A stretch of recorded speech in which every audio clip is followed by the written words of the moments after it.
response team. The Avengers Initiative was shut down. This isn't about the Avengers. These people may be isolated, unbalanced even, but I believe with the right push, they can be exactly what we need. War grounds are won by sentiment, Director.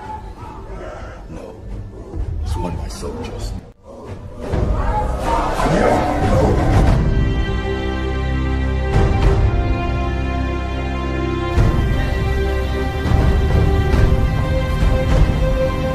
Right now, every single one of you out there, have a chance to be a part of the greatest organization the NFL has ever seen, the Dallas Cowboys.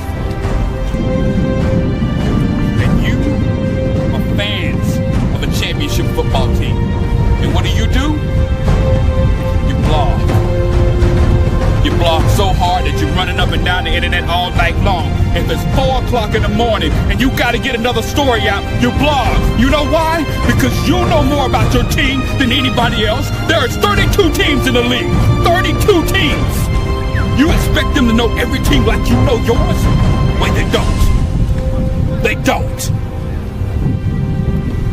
And how do you do this? You go to the Dallas Cowboys show, you get a blog, and you blog about the Cowboys. You blog all night long about the Cowboys.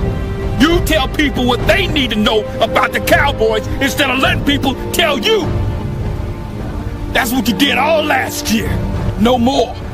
You know why? Because we have the internet. All you have to do is have heart. And you can do it. You know why? Because you're a fan of a championship football team. And a fan of a championship football team, they give everything. They give everything they got to help their team make it to the Super Bowl. And if you're not willing as a fan to give it all you got, then you go to the New England Patriots. Blog, blog, blog, blog. There's nothing better than that. Nothing more fulfilling. Nothing more special. Blog.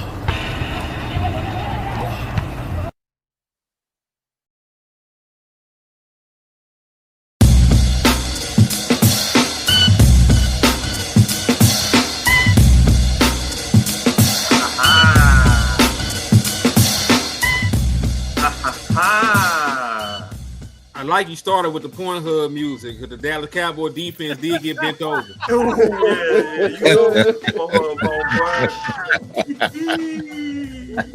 Yikes. Yeah, no. All right, bro. Listen, you know, I'm ready to get right down to the today's. Cause see, we got the easy stuff. We gonna obviously talk about the CeeDee Lamb and the Booker. That's easy for all us, huh, Angry? That's easy.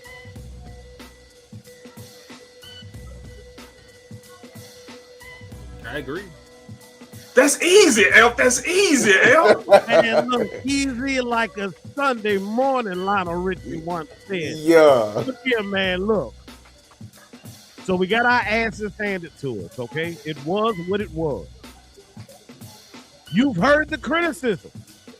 You've heard us call people out. You've heard us call the front office out. You've heard us call coaches out. You've heard us call players out. So now that everything is out on the table, DC Universe has united on tonight to talk about solutions, y'all. Yeah, and so next time, hey, Angry, next time I call your name, that's your cue, bro. I I'm tell you that, bro. But that's how we roll. It's a swing and a miss. I apologize, bro. That boy looked at me like, no, what? That's my guys right there, man. Salute to Angry. Make sure your mic turned up on your computer. Yeah, turn you up, please. My bad. I had to jump out of fan mode. My bad. No, you good. Hey, listen, I want to go and jump with it, bro. Off the top turnbuckle. I'm finna come all the way off of it, man. Brian Schottenheimer is to me. There we go. Fighting. Yeah, you sound good. One more time. Give me a check. One more time. There we go. One more. Turn it up a little bit more.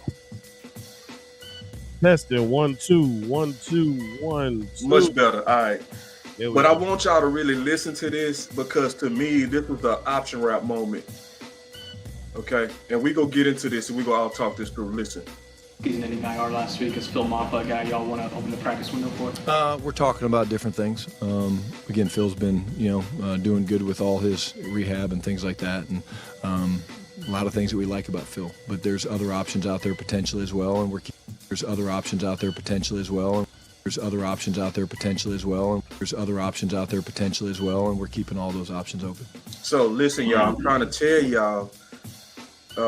That running back trade option is growing, and it's always made sense. This never was about being right. It always was the right thing. Listen, Jerry said it too. You're talking about the Parsons trade and the picks we got with those. Yeah, are they untouchable to try to use to get a player at the deadline? No, I've never. That's why I didn't understand your question, and I'm not criticizing the question. But there's nothing untouchable. Mm-hmm. If we can improve our team and it makes sense for what we give up in the future, all of it's there. And you're right in one respect. We've got major resources that we wouldn't have had we not made that trade. A lot of people don't realize that Kenny Clark makes upward of 23, 24 million dollars this year. We only pay 2 of that. And so that created quite a availability for us that we wouldn't have had. And so all of that is no question about it. And I promise you, yours truly or anybody that's associated with the Cowboys has got our eyes really open in ways that we can help this defense. And certainly I don't want to preclude anything on offense either.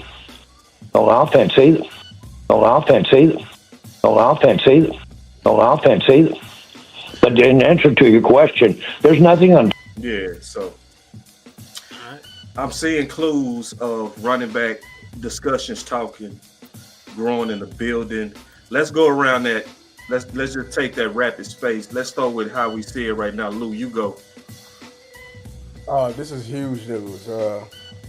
I ain't no English teacher, but I'll tell you this, especially with Shotty. Whenever somebody is mentioning the word "but," everything in front of that don't mean a damn thing. And I am so glad that they mentioned the one running back in Phil Maffa, because I mean this is just such a win because everyone's been pushing. We've been telling y'all, dog, we only have one running back on this roster, and people refuse to see that for some odd reason. I done went through the entire history of this man. He been coaching a long time. Like he been coaching so long, his coaching stint overlaps his dad's. Yeah, but that's how long he been coaching. Like bro. It's the 2000s and everything like that. And everywhere he goes, it's the same build of running back. 5'8", 5'9", at least 210 to 220. Like he likes those heavy set running backs. And when you look at our backfield, it's only 1 or 2 people that fits that. One guy's now on IR, and the other one, we are making the workhorse back, which is the most idiotic thing in the world because nobody else does that anymore. And you let Cowboy Nation, let's just be superficial. We leading the league, and y'all don't give a damn about that. Because like I told you, how you projected the running game and how it looks, Shotty don't trust the run game later in the game because Javonte be tired. And I told y'all the ultimate test was that when we was beating the Jets, right? And it was like we was in a 4-minute offense. In a 4-minute offense, we put to run it out. Dog, Blue was activated, and we were blowing them out, and you still didn't see Blue. Mm-hmm. Yeah, I agree with you on that, man. But I'm not gonna say that the workhorse back is dead. But the workhorse back that exists in the National Football League right now is not Javonte Williams. You know what I'm saying? Like Javonte Williams is a guy who has an extensive injury history, even going back to before we got to the National Football League. So I think it's sort of crazy to expect him to take the workload of 300 carries over the course of a season. But you got guys that get a shit ton of carries. You know, Bijan still get over 300 carries like Zeke did. You know, they still giving the ball to Chris McCaffrey at a high rate. You hardly ever see, Saquon Barkley back up. But think of the names I just said. Do any of them guys sound like Devontae Williams? You know what I'm saying? Like, them motherfuckers different species. Them the kind of running back getting 300 plus carries right now, man. And this is nothing against my boy Devontae. I rock with him. I think he dope. I think he's doing a damn good job. But I don't think that Devontae Williams is the kind of running back that can do this shit by his damn self. You know what I'm saying? I don't think he can take the wear and tear. And given the fact that he hasn't been healthy for a majority of his career, you know, he had the major knee injury, and he's been a little hobbled since then. You don't really want the hurt guy to have to take all that damage throughout the course of the season. Because let's say you mess around and you do make it to the postseason. Let's say you mess around, you find a way and drag this team to a good enough record to go to the postseason. Is Devontae Williams going to be any more good for the playoffs by then? Is he going to be spent? Is he going to be used up? Is he going to be worth a damn? So them the kind of questions you got to ask yourself. Because when you look at some of the other teams that are primary run teams, like the Detroit Lions, they got two backs that can feature. It may not even be Gibbs the entire game. It might be back-to-back drives when you see Montgomery. You know what I'm saying? So they both get into the postseason fresh, explosive, and you can utilize them. So I'm all for it, man. Especially when you look at the fact we already done lost Miles Sanders to IR, and most of us didn't like Miles Sanders to begin with. You ain't seen shit, dog. Blue, I get it. It was a small sample size. The nigga had 3 carries for 0 yards. He averaged 0 yards a carry. Well, what am I supposed to do with that? So, nah, y'all right. The Dallas Cowboys need to get on the horn. They need to call around by another running back. And I'm not just saying just call about a running back. Y'all got plenty of assets. Y'all can still get a linebacker. Y'all can still get an edge. Y'all can still be greedy and get some other shit. But we ain't going to sit here and act like the running back room is one injury away from being the worst in the National Football League. Because anything happens to Devontae Williams right now, you got Blue, Hunter Lukey, and you might call Malik Davis' ass up from the practice squad because Phil Moss was still on IR. So, damn it. I think you did that on purpose, man. I think you did that on purpose. You said Malik Davis name just to piss me off. Because you know them people can't stand Malik Davis. Even though he deserves a shot, they can't stand Malik Davis. They hate everything about him. So, you're right. You hit some good points to me, man. But I'm looking at it like this. It is critical for us to get at least another back to change the pace or something, or either somebody that might be a little better. Because, like, I'm going to be honest with y'all. Like, I'm not going to be too hard on Williams off of one game. I'm not. But we needed a little extra last game. Like, it was some opportunities that he left out there on the field that probably could have helped us out and changed the game a little bit. That was pretty much, it was passing game a bust. It was George Pickens a bust. So, you don't really want to put your quarterback in a situation like that, man. Especially with a defense like this, you need to be able to be versatile on offense and multiple on offense, like Shotty usually say. But far as getting another one, this is a prime time to do it. Like, you want to hide your defense. That's what I think getting a running back is all about right now. I want to hide this defense. Man. That's what I want to do. I want to hide this defense more than anything. Elaborate, please, because people don't get that. Make sure think 2016. Think 2016. We didn't have nothing but Zeke and Dak. And we still made it work. Like, you didn't even see our defense that much. You didn't even see our defense that much in 2016, did you? Because you remember all them great moments that you was getting from Zeke and Dak because they had time of possession and they dominated. So that's what you want to see from this run game, man. Because this defense is so bad that you don't even want them to make a cameo on the field. You want them off the field ASAP. So, yeah, we need a running back ASAP. Let's say landlord. But please tell me you got some effects over there, Elp. You got to hit it with something.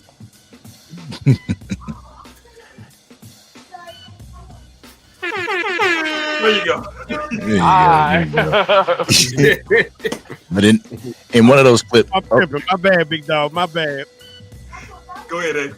yeah, in one of those clips, it just really seems like Jerry is continuing to try and justify his move off of Micah Parsons, and it feels like he's throwing those picks out there in order to do so. Yeah, we're in, we're open up. We're ready for trades. But the thing is, like, back in that whole interview, he was talking about like not really wanting to make moves, that people had to call him, that his phone line was open, that he wasn't going to be aggressive, calling these other teams and even looking for trades. So with me, and I hate to sound pessimistic about it and everything, but it seems like as if they're going to do the same old thing, just go out there and be like, well, we tried to make moves, but it didn't happen. No, we need you to make moves. But at the same time, whenever I saw Brian Schottenheimer's clip after the Jerry Jones clip, and he was talking about the run game, it just really started to make me feel as if Shotty is having more of an input when it comes to personnel and what he needs for his scheme. And I like what I actually heard about time of possession, because that's the thing that the Dallas Cowboys are going to have to do, is pretty much play keep away from their defensive side of the ball. And how do you do that? You just chew up the time of possession. And how do you do that? With a great run game. So I truly believe that a running back is definitely necessary for this offense.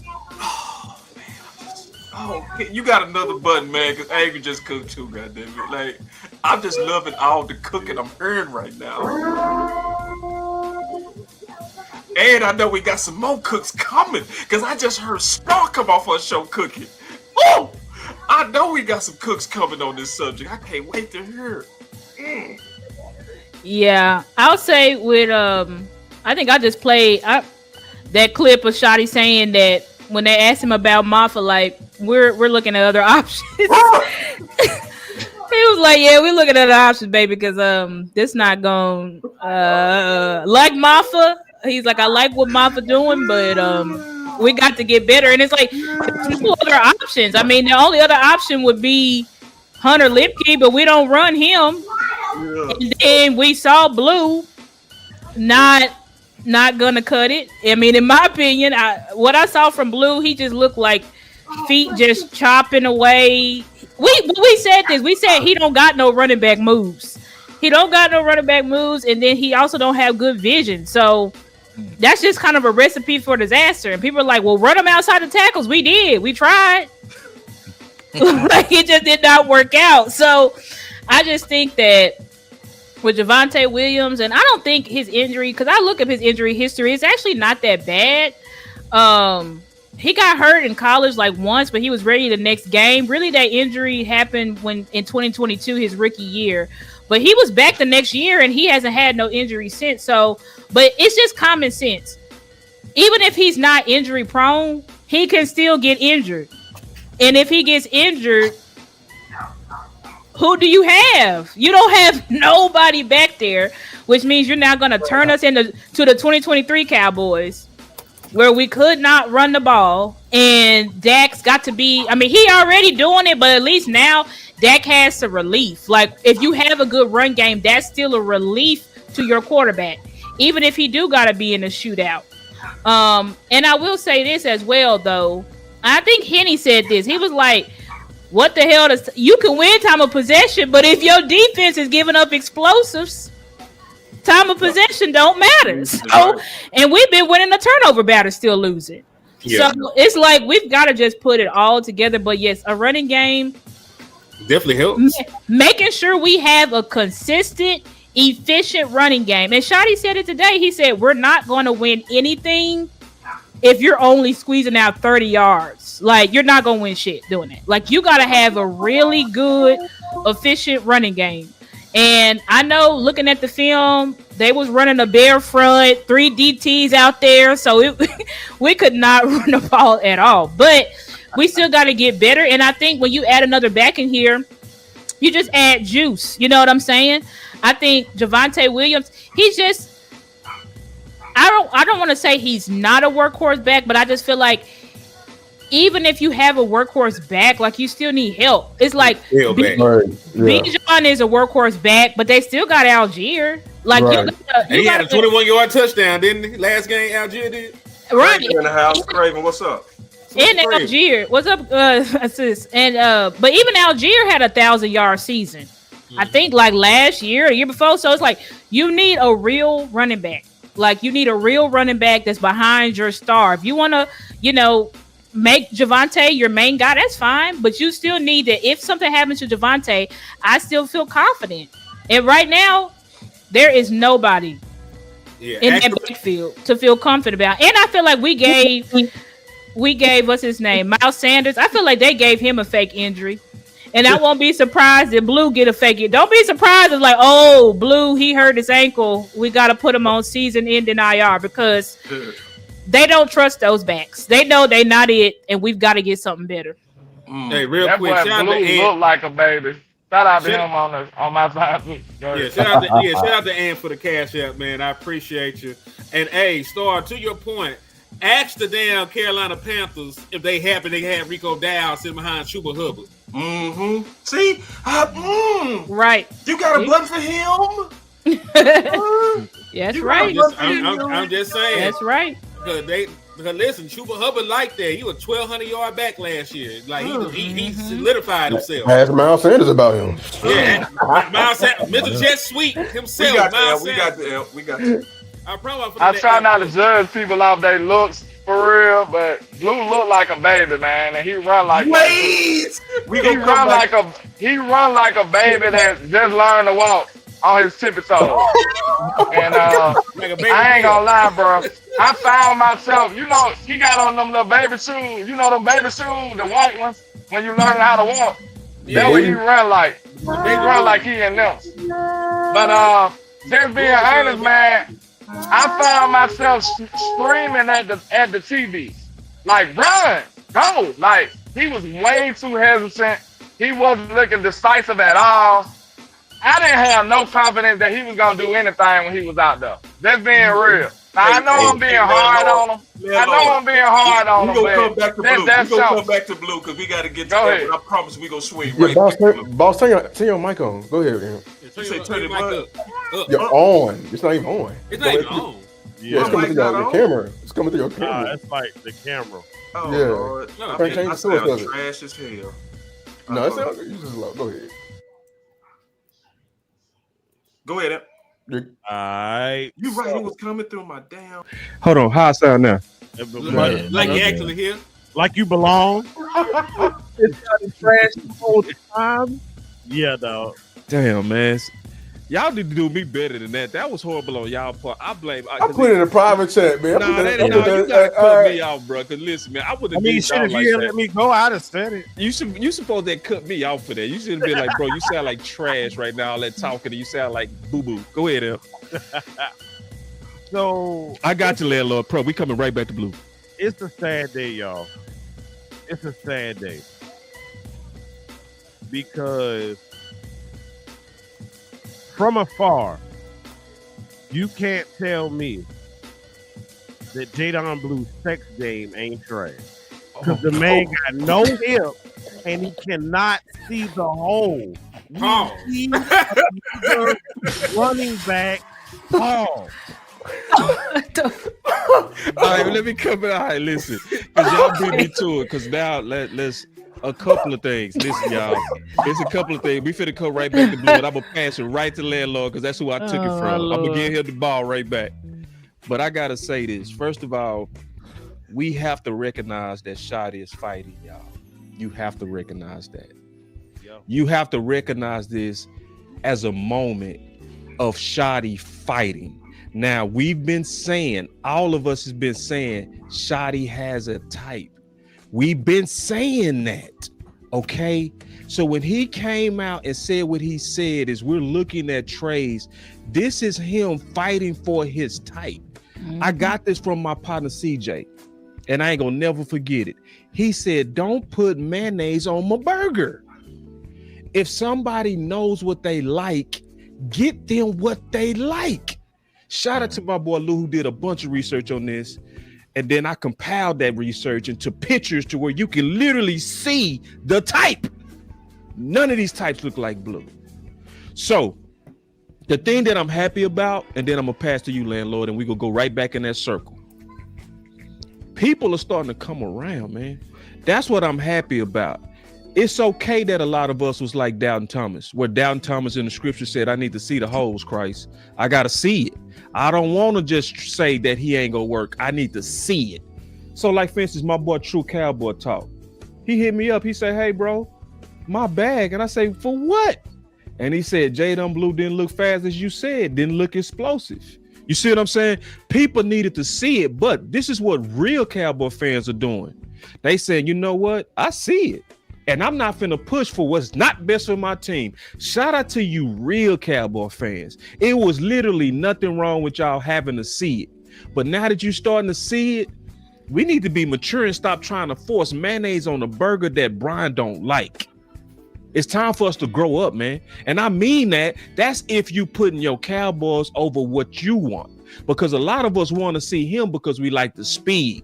But where in Shotty's history do you see a whole bunch of speed? Where? Where is it? You don't see it. You see power, physical. He confirmed it today. When are we gonna believe him? It's back on you, landlord. Yeah, man, I really didn't want to be that tough on Blue, but I just had to be honest from what I've seen. I had made an analogy on the show the other day. It was a sample size, but you know how like in the mall, the Chinese people and they'll be giving you the little Chinese food and stuff on the toothpick. Mm-hmm. I said I would have slapped that shit out of their hand. Get that shit up out of here. That's a sample too. I'm good. You know how they have it. You want this? You want this? Sesame chicken? Like I would have smacked that shit out of their hand. I don't want that. I ain't gonna lie. It was bad, man. It didn't look good at all. I'm just being real. And I want to be critical on them because that kind of emphasizes how important it is to get somebody in the backup. Just like we said, it's the same thing about how CD was, bro. If CD Lamb was to get hurt, what happened this year? Then wasn't we prepared for that? This is what Shane Weathers was talking about. We was prepared for that. Team Weathers was straight up prophetic on that, bro. Y'all kept warning. That was y'all best point this offseason, and we couldn't refute that. Every time y'all said that, I honestly changed the subject. I swear to God. And then look, hold on. It's the same type of situation too, y'all. Listen, it's the same situation. Because guess what? CD was getting spammed. We used him overly. Now we overly using Williams. And he run like a bull in a china shop. You need somebody behind him, man. You need somebody behind him, for sure. Wholeheartedly agree. When are we going to admit, because this is what I can't get with Cowboy Nation. When we going to admit Blue is just like Mozzie? We drafted him and he didn't fit. Y'all quickly found out, y'all admitted that with Mozzie, but it's taking y'all forever to admit it with Blue. This is why I can't talk about this and my blood pressure's gonna go up. Because y'all was acting stupid. You know why though, Lou? People were acting stupid. Like you didn't understand. You understood Tolbert. You understood what's his name that's hurt. You understood him. You didn't have to imagine. That's why I say this is not Barney. This is not Teletubbies. You should be able to imagine this, bro. You should be able to imagine this. I shouldn't have to hold your hand on what we're trying to do, dog. It's so everyone's talking about, why not just scheme for him? Everything like that. School. You said what? I like you UT people. I think they pushing. I swear to God, I was gonna say that. Texas people pushing Blue. Wait. No, bro. No, damn man. Cause I'm a Texas fan. Yeah, but you're a football guy. You're an actual football guy. So that oversees you being a Texas fan. Hey. No, all us Texas people, we knew who it was. I'm gonna let y'all know right now. Y'all ain't listen. I don't even like Texas. I ain't gonna let y'all disrespect Texas just because I'm from Texas. We ain't gonna do that. Hold on, real quick. Let me read this. God, he hit me with a 9.99. He said, "Respect. Gotta self-blame a bit because why keep hyping 5 and 7 round backs? I hate when that happens. We knew we needed a good back this draft. They not in the damn late round. Everybody not marrying." Salute to Eric Thomas for that. Can we hit him with a sound effect, Al?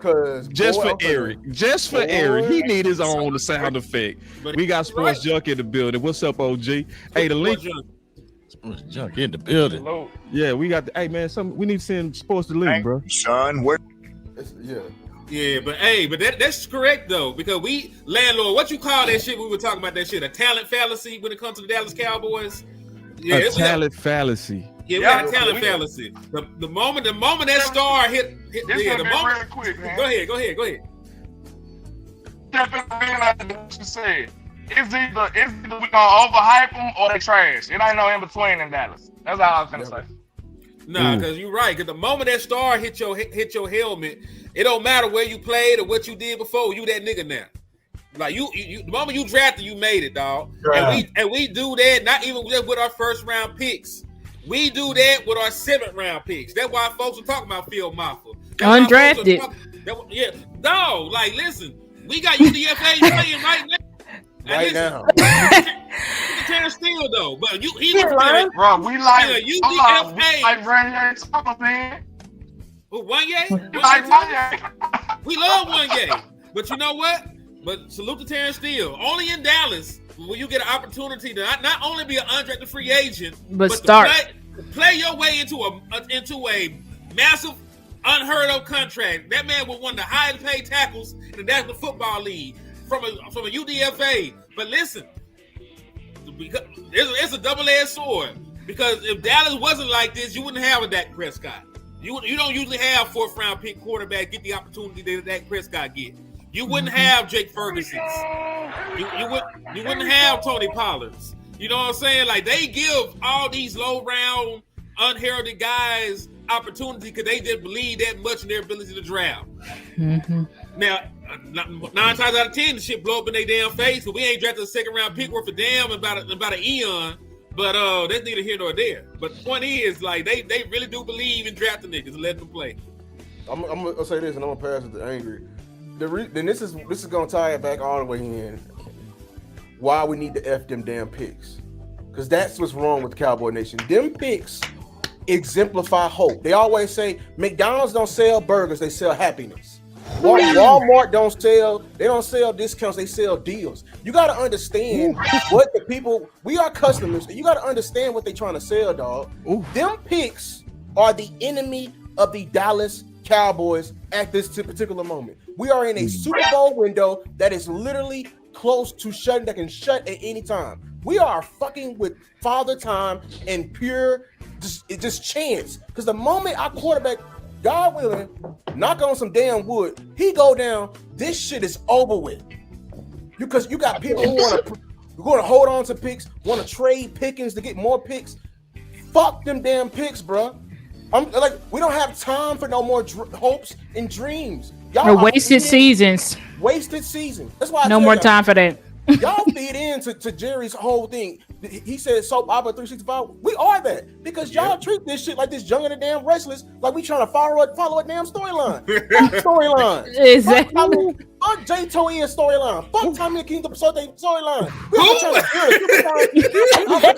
that nigga summoned a demon. I don't know who the hell he just said. I'm not saying fuck them. I'm saying, bro, stop holding on to these damn relationships. Right. Y'all piss me the fuck off, bro. I'm talking about, let's get Alvin Kamara in here. What about Jadon? Fuck Jadon Blue. Wait.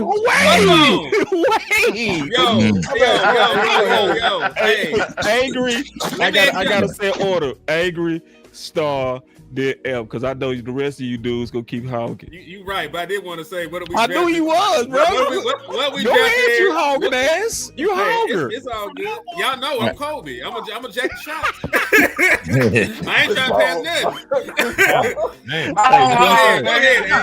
All right, so got to give a shout out to Keystone Cowboy for the $5 super chat. Man, I truly appreciate you, bro. Truly appreciate you rocking with everybody. He says Shoddy was talking physical backs without speaking it, all because he wanted his O-line physical. All right. Yep. All right. So my thing is, go ahead. I'm sorry, my thing with the picks real quick is, I want them to be responsible, and I really don't trust Jerry and Stephen Jones to go out there and be responsible with the picks. I just, and I feel like Cowboys Nation, a lot of people in Cowboys Nation are really using the picks to just like they're burning a hole in their pocket, and it is just like, yo, picks out here. But I feel if Jerry opens the phone line and is willing to make calls instead of just receiving them, then we can use them to our advantage this year.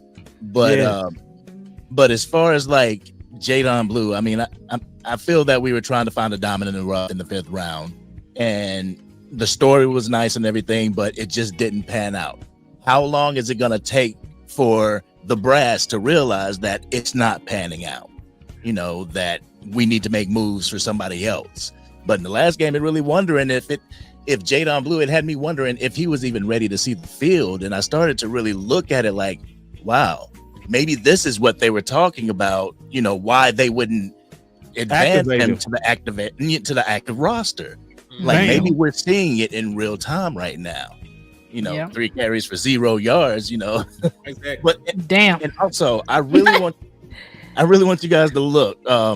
You remember back whenever padded practice started and Brian Schottenheimer, he had his press conference and he was really impressed by Phil Maffa? Yes, I remember. What changed since then? I mean, other than the injury, what changed since then? Can I answer that? Can I? His eyes. His eyes. Yes. Like, the way that a lot of Cowboy fans treat running back is you could just throw anybody out there. Right. That's why we say stuff like, why go with Kamara or go with Brees? We can go with Blue. It's like, bro, they way different. But I ain't want to cut you off, bro, and I want to keep order. I'm gonna go back to what I said, Elp, and then start at Elp, one of them. But I want to answer your question though. Yeah, let me go because I gotta hop out, but I want to just give my final word. I agree that we need to F them picks. Yeah.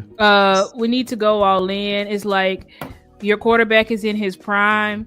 You've already wasted 10 years of his career. Sorry, 9, because he's on 10th year. So you already wasted 9 years of his career.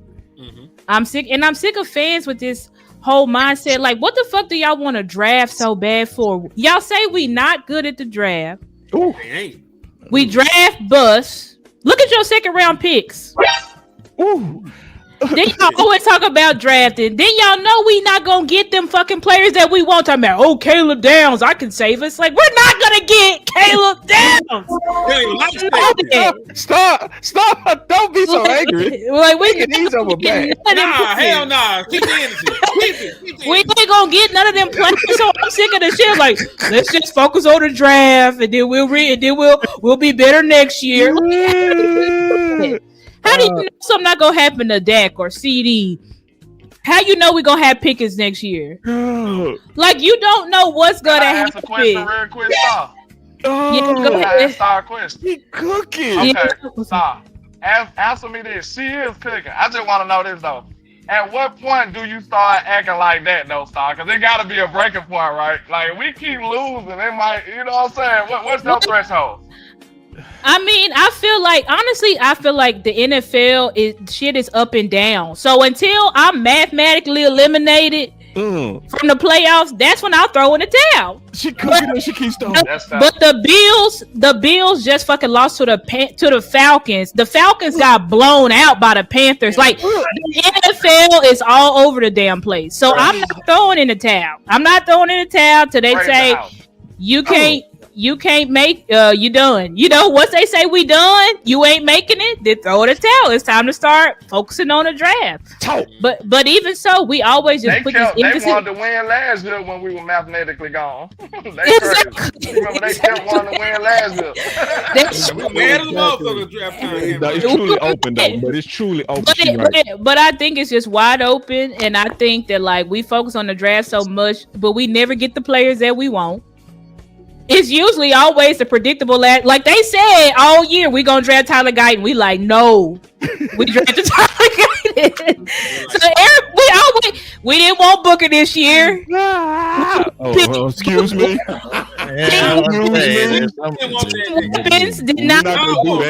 Team weapons, we did not want it. We wanted. There was an entire civil war. Folks got shot. It definitely was a civil war. Y'all drafted George Pickens. How about that? We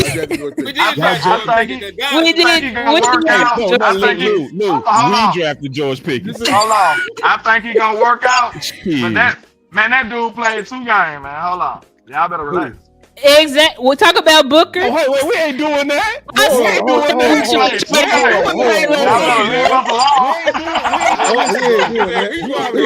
That nigga ain't played in 6 months. Hey, we gonna jump in here, bro, because that boy finna start some And that shit. man played 2 games, man. Y'all better relax. Listen, we love Booker. We love Booker.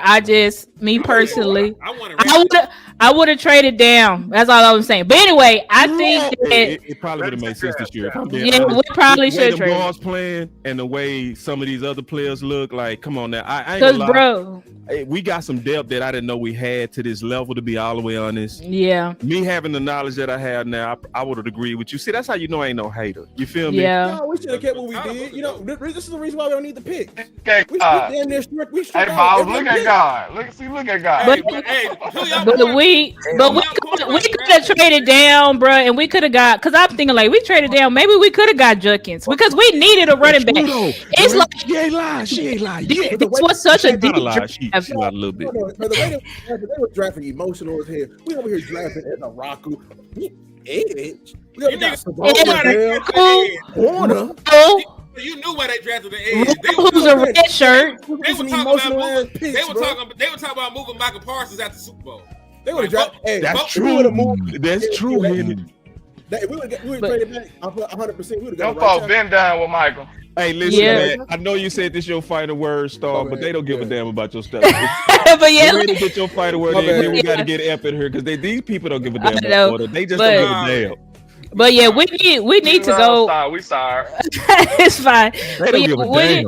We need to go all in. We need to stop talking about planning for the future. We've been doing that shit. And it's like, y'all, they gonna say we're gonna build for the future. Then next year, they're gonna say we build for the future. Then the next year, they're gonna say we build for the future. Then the next year, they're gonna say they do this shit every year. At some point, you've got to go all in. And I'll say my final word is this. We are not cursed. We are cheap. Oh, anyway. Elaborate. No, you can't go out like that. Hell no. You got to explain that. I say we not cursed, but we cheap.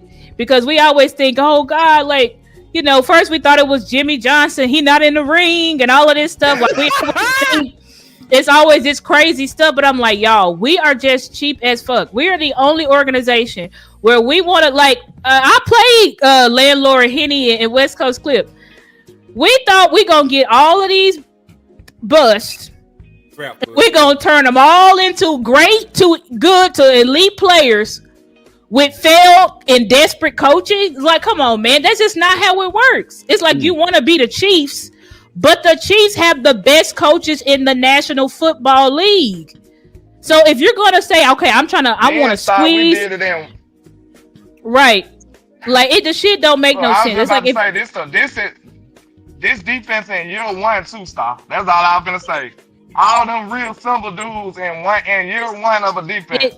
It just don't make no sense. And it's like, you can do it. Like Henny said, you can do it with one player. Hell, if you want to try to do it with 2, you did it 4, 5 players, and these guys are starting. All them niggas start. Like, come on, man. That don't make no sense. So this is Stephen Jones experiments. They just keep trying to do shit to be cheap. That's it. So it's like, once we stop being cheap and stop trying to cut corners, we think we're going to cut corners to a Super Bowl. It's not going to happen.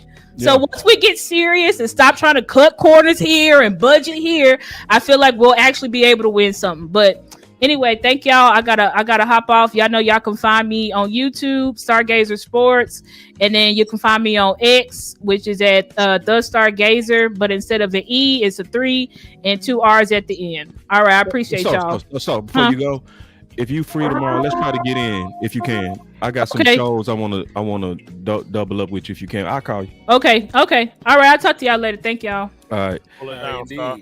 Hold it down. You better jump in, bro. I swear I'm trying, bro. God damn. So he's sorry.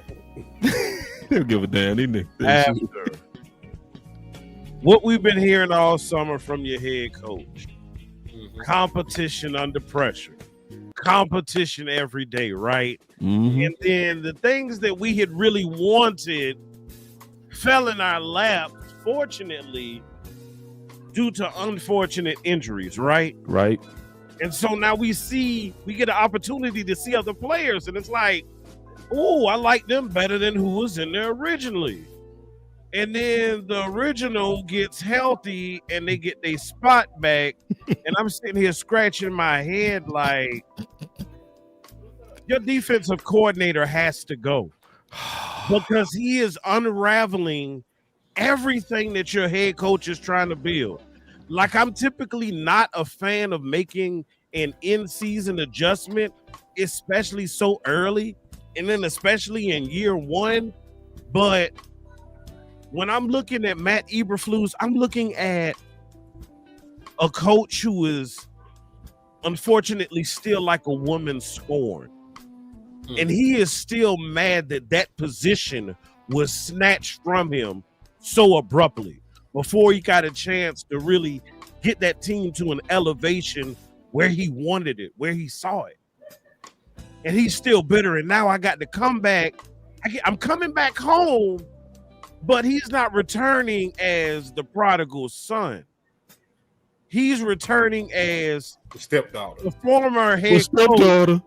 The stepdaughter, right? That's how he's returning. Damn. That is how he's returning. And you got to listen to what another man is telling you to do. You was just the man last year. Now you're not. He is a flop. So now, as a man, that pride, you got to tuck that somewhere to the side and say, yes, sir, Coach Shoddy, sir. He is a very dangerous man. People like him, you got to get their ass away from the building. They're the type of people who come into the building and start shooting up shit. That's the kind of person he is. God damn it. I should have hit a button for my damn self. You still can. You still can. There you go. This is America. That's the type of person he is. And he will low-key, what we are seeing is defensive coordinator malpractice, because it ain't no way in hell you should ever see Donovan Wilson's ass way back in the back up top being the single high. No way in hell for no reason. He is killing your team. Yeah, we could use some better players. Yeah, they could get their head out their ass and give you a better effort, but he could also coach better.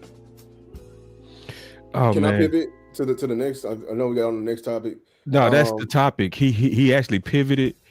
I want to be quick on this. I'm gonna be quick. Stay on here. We're gonna stay on Eberflus. Sorry, we staying on him. That's exactly where I wanted to go. And he pivoted. He did it on his own. That was God. Okay. Big time going crazy. You a pastor saying that. Say, listen, bro. Hold on, man. Piece coat. I promise you, I was finna pivot to that Brian line. I'm dead. I'm serious. I might have to go to big time church at this point. Big time. The link in there too if you want to jump in. Wow. But I turned this now listen. I turned it out. I y'all know me at first. We need to kind of slow down on the fire Eberflus talk, right? Because I was thinking about the feasibility of it. I thought about a contingency plan after really talking to Henny. I got a plan that I feel good about, but now after hearing what Jerry said yesterday, I absolutely want him gone.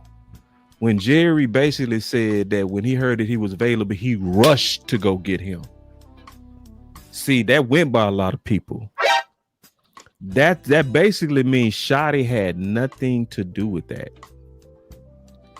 So the I don't know why I dynamics. doubted you, boss, because I wanted to ask you, did you hear that?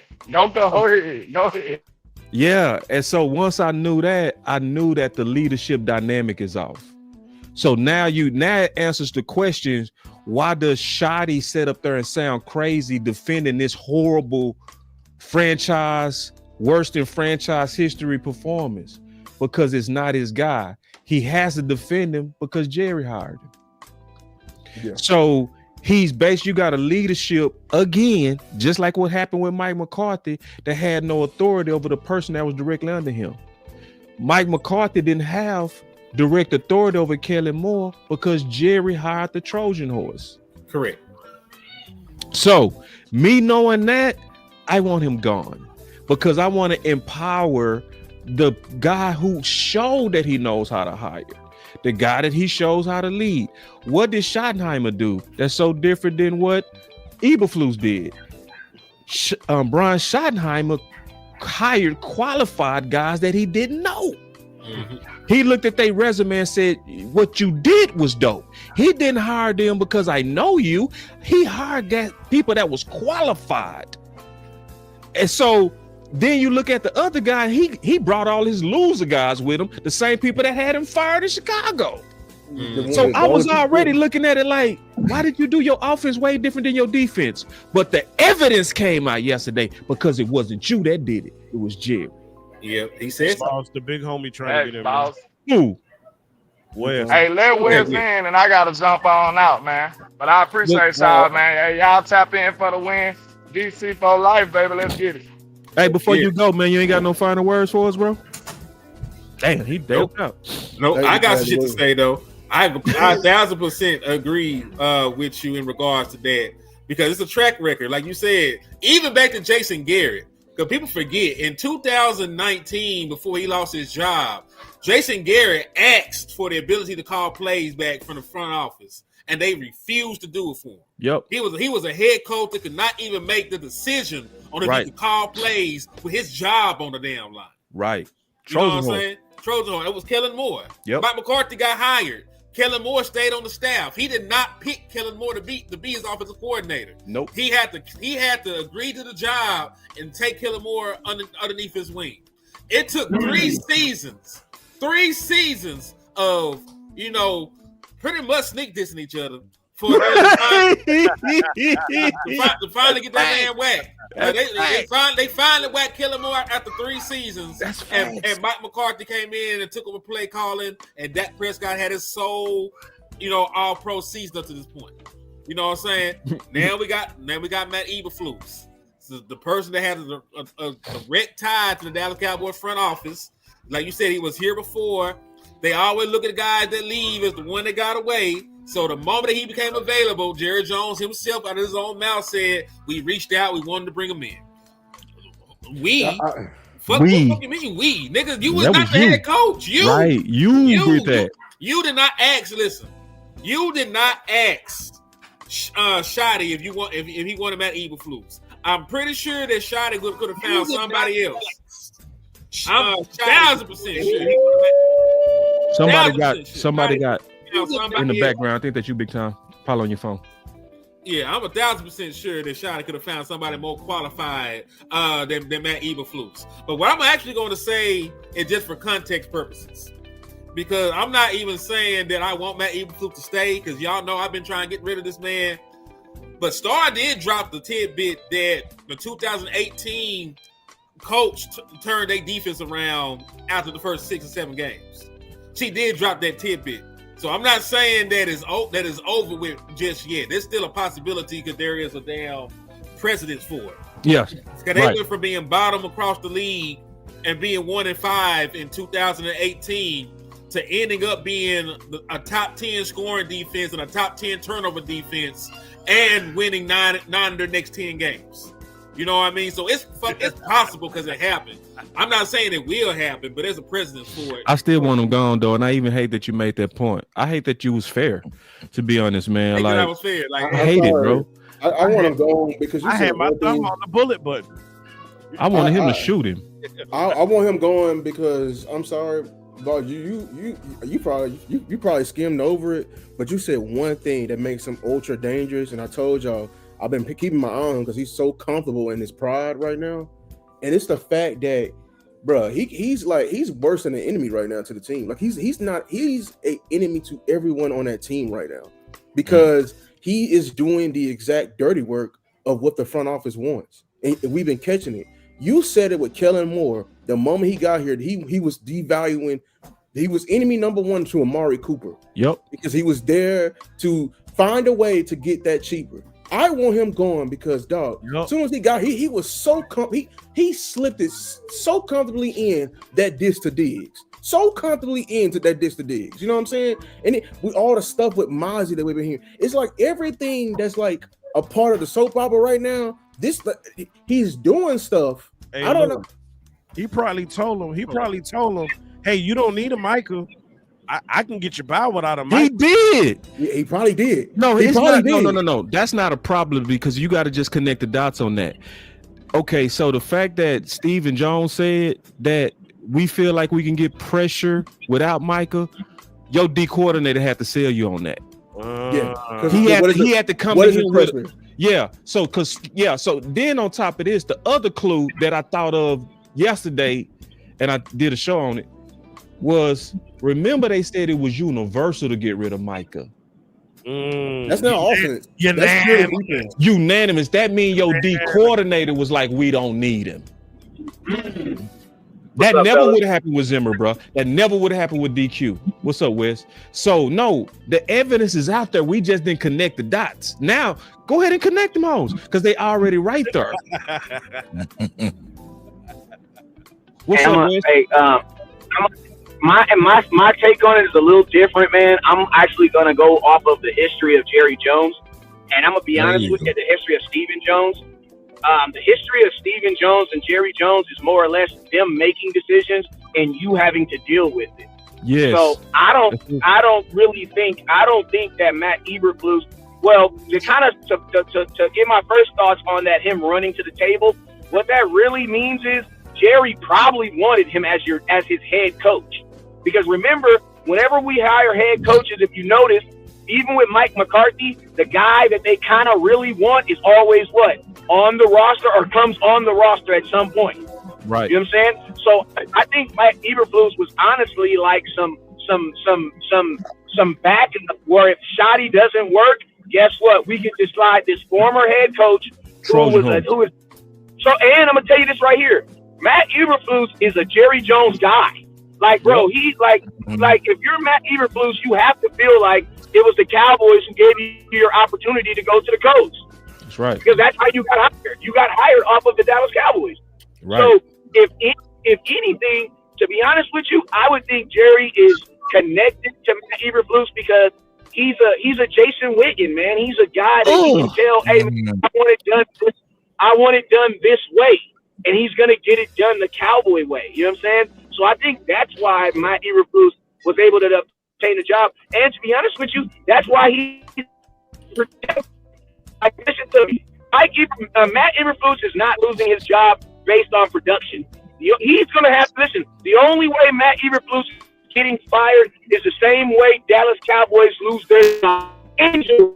We got to hope that Matt Eberflus, Lord forgive me, but y'all need to be hoping that on the way to work, he snub his foot and he be out for 6 to 8 weeks. He can't talk because of the leg collision or something. Because that's the only way people lose their jobs or get messed around is off some natural disaster. Because if this was any case, he would have been lost his job. So my thing is this: you can't get any worse, and he hasn't lost his job. So I don't really think that's going to be even a part of the case. And to be honest with you, I don't believe that he sold Jerry Jones on not having Micah Parsons because that's a conversation way above his pay grade. Way above his pay grade. I mean, they said it was universal. Yeah, it is universal. But guess what, boss? If I come to your house and you say I can't do this, you gonna say that's the universal rule. But everybody in that house know that Daddy made that rule, and we're all gonna abide by it. No. They've admitted to where they had back and forths. They've admitted it. Like the Booker was a back and forth. That wasn't unanimous. Like they was in a fight over that. So my question is this. I got you. If it is unanimous, the only reason why I don't believe it, not because I'm trying to give him an scapegoat, it's just because, bro, Jerry Jones has never given anybody a seat at the table that hasn't proven anything. Like Matt Eberflus came here because I like you, but you don't have anything. Yeah. No, I mean the way that Jerry talked about him like he's accomplished, a former head coach, a guy I get in the foxhole with. Like he the one that said he ran at him as an opportunity, so he obviously look at his voice as something that's creditable. And then it's like all of this stuff points to me to Eberflus as well. Like I'm not gonna give him a pass. Somebody in there needed to be the voice of opposition because he even will play when they said they picked Pickens, they said who was responsible for it. They said the people that was responsible for picking Pickens was Jerry and Brian Schottenheimer pushing us to do it. They did not mention Steven because he ain't had shit to do with it. I think this front office is very clear when they want to put blame and they want to all take credit. I think they was very specific that Matt Eberflus had something to do with Micah Parsons, and they said that because it was universal. He shouldn't have signed off on it. Period. This is what I'll say. I believe that is an angle that can be looked at. I just believe that the history says that Matt Eberflus is the wife in this situation. And guess what? When you talk to the husband, you don't got to get the wife's approval, because if the husband says yes, the wife is going to agree.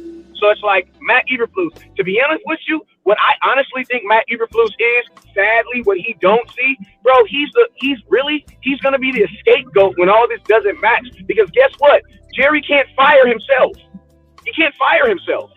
But he can fire Matt Eberflus when it all falls apart. And then guess what Jerry gets? Another chance to try to do it again. Do another Trojan horse. Yeah, but so I'm like Jerry can't fire himself. No, he's I'm not with gonna you. fire. He's not gonna fire himself. You know what I mean? We've been hogging from my boy Angry, man. Go ahead.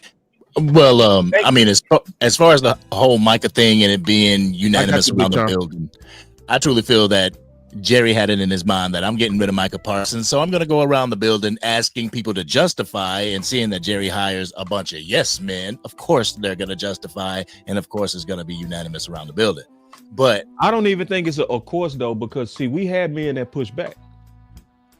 Mike McCarthy was a pusher backer. Jimmer was a pusher backer. Yeah, they have short lives. I agree. I'm already with you, Wes. They have short lives, but everybody don't just open up like that. They cheeks. You know what I mean? I think he hired this guy because he's prone to open up cheeks like that. You know what I mean? But there's a pattern. Like there's somebody you just said. Like the person that's very similar is Kellen Moore. Like you got we look at how he's calling these games.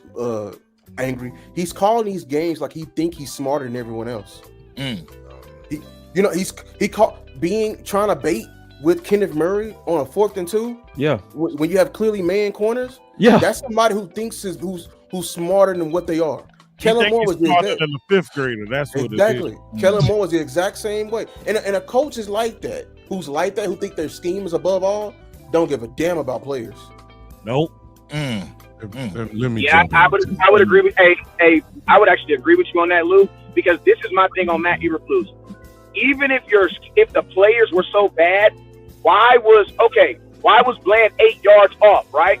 If Bland isn't 8 yards off and he's up at man press and he just gets beat, then you can be like, bro, I'm putting these dudes in the right position. They're just ass. But what we're seeing is guys not even being put in the right position. So it's like, that's when you go to challenge where it's like, well, time out. I think Bland could have made a better play if Bland would have been up. Do I think Bland, who's led the NFL in interceptions, going against a receiver who is a second receiver, I think I would probably give that to Bland. I think this is the issue. He's not putting anybody in a position to win. Right. And that's why it almost seems like you're working for the other team. Like it almost feels like you're working for the other team because, bro, there's no explanation. Like even the Seattle Seahawks versus the Patriots, final play of the game, Russell Wilson throws the pass. Everybody in the world doesn't like the play, but guess what? In zero coverage, everybody's coming. If one guy gets loose, you're going to have 5 people wide open. I get why he did it, but it's a bad call. Why Deron Bland is 8 yards off? Bro, there's no explanation for that. They needed 3 yards. Deron Bland can't run 5 yards faster than a wide receiver running 3. That doesn't make sense. Yeah. How can a guy running 5? Yeah, go ahead, Big Tom. Go ahead. I'm bad. You good? Let me just jump in real quick. Good seeing all y'all tonight. Everybody in the chat, what's going on? Listen, why we got to keep talking about the same thing every goddamn year? I mean, it's the same story, but different faces. Y'all talking about Eberflus being Jerry's guy. I saw the same thing with Kellen Moore and Mike McCarthy. Yeah, it's the exact same. But before then, one of y'all didn't say, because some of y'all too young to remember, I saw the same thing with Jason Garrett and Wade Phillips. Yeah. The coach Trojan horse. Remember that? The coach in waiting, he was the highest paid assistant. Right. Wade Phillips there. Wade Phillips was just a man or a walking dead man. Jason Garrett had the job. So Jerry Jones is really the problem, y'all. Yeah. I mean, Jerry Jones has developed a culture of side piece coaches. That's all it is. A culture that had been going on for the last 20 years. He's been doing the same thing in just about every coaching regime that it has, and he's done it again here. And to go to Lou's point, which is what I'm about to say, Lou said that, you know, he's calling plays. I forgot what was the word, but I'm gonna say he's calling the plays because he has the security. Jason Garrett had the security. Yep. Kellen Moore had the security. Yep. Matt Eberflus has the security. Don't make no difference. They was 8-8. Don't make no difference. They had losing records. Yep. It don't make no difference. You the last defense in the all league. If all the former Hall of Famers called him out, none of that. Them don't answer to the head coach. That's right. They answer to Jerry. Yep. And because that's Jerry why we need to. That's why I want Eberflus out. And exactly. And because You want Jerry out, though. Jerry has developed this security blanket around these certain coaches. Yeah. He groom them too. See, you left that part out. He groom them. These are home built guys. These are guys that he know go be different. So like, I don't. Jerry had the same mentality to the players. What you're saying now is the combination of the foundation of it is Jerry with these handpicked coaches. So when Schottenheimer says all these great things, it's hollow. Out by Eberflus security and Jerry, right? And Jerry. Yep. But to be honest with you, Schottenheimer would probably want. I don't care what nobody say. He will want what works. What works with Schottenheimer? There's a history. Rex Ryan, 2 AFC championship games, straight back to back. I don't care if y'all don't want him or not. That's fine. But there's a history there. One thing for sure, I don't think that he wanted at least Eberflus. Oh, not him. They just don't fit. You see what I'm saying? We don't have time. The window is closing. The window's closed. We don't have time for experimenting, trying to figure out, do we blitz? It's common sense. I close with this. And I appreciate y'all letting me come in. Bland and Diggs became all pros. It's common. Playing man. Yep. They made Pro Bowls. Playing man. Yep. Why in the world are we 90% in zone? It just don't make any sense to me. I'm just done. I appreciate y'all. Man, appreciate you coming in. Plug your channel. Big time show, y'all. The Big Time Show on YouTube. Big Time Show on Facebook. Big Time Show on Twitter. It's very simple. Just find the man with the gray beard and old man like that. Y'all be good. Appreciate y'all. All right. Angry, we cut you off, man, and then we cut you off, didn't we? Did we cut you off? Yeah, I was just gonna touch base on the whole I need Jerry to get over the Wade Phillips mid-season fire. Just because I feel like that's holding him to keeping these coaches that are not working out, keeping them at least for a year, or in some cases the players their entire contracts. So get over the Wade Phillips thing. Okay, you fired him in mid-season. You may need to fire somebody else mid-season. Don't hold on to him too long. Well said, because he is not Wade Phillips. And that's another thing I hated about like the interview. He was talking about like, oh, I always wanted to be a coach, but you know, because of what they're getting paid. But if I know what I'm paying them now, I would have been the coach. Yeah, it's low key. Jared, you ain't on coaches. Jared, you ain't paying them shit. The fuck you talking about? He ain't lying. The fuck? Why the fuck are you paying them $2 goddamn? So I know you lying. Like this is why I absolutely hate that he's even mentioning this. And you think I don't think he knows football at all, and I don't think he will ever know football because his mindset. He said a lot in that statement. I couldn't have been a coach because I know I want to live a different lifestyle. Exactly. Your ass bring football and you bring business into football too much. You will never ever let X's and O's be X's and O's. This is why we gotta get rid of your guy right here. You over here, as long will let a guy call plays to devalue somebody that you're paying so you can get rid of him. You over here be making business decisions while you're trying to win, but claim you're trying to build something to winning. You contradict yourself so much. I know your true allegiance is a lie. You ain't trying to win no more. We're gonna bring it up out of you. That's why I said the customer. We ain't fan, we customers. I don't like because you ain't gonna want to win. Over here making this as soon as Kellen Moore get here, the first thing he want to do is devalue Amari Cooper right off the contract. The first thing Eberflus want to do is come devalue man corners after both of them getting paid. Dog, I'm not stupid. I like so to Jerry, yeah, you will never be a coach because you ain't about that life. You being a coach is probably one of the hardest jobs in America. And I'm talking about even harder than some of the other.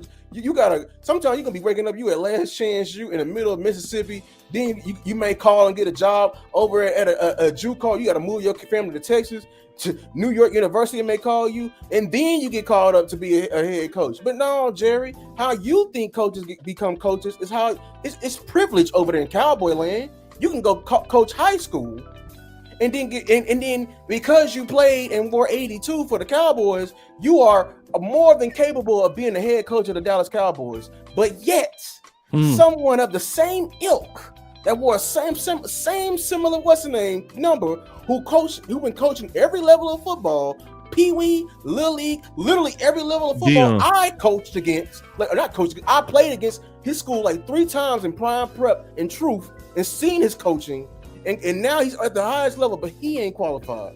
Hell yeah, you wouldn't have made it as a damn coach. You don't know football. More help. So I'll say this, man. The last bridge and the most important bridge is how do we fix the defense? That's the most important thing we're going to talk about today. I'll go ahead and start it off. I am totally against those. Or let me say this first. I don't want Matt Eberflus. I want him fired yesterday. I hate the leadership dynamic. I do. I think it's unhealthy. I hate it. People will talk about the dude, the stuff in Twitter saying his voice is going stale. I will say that. So yeah, it looks like it.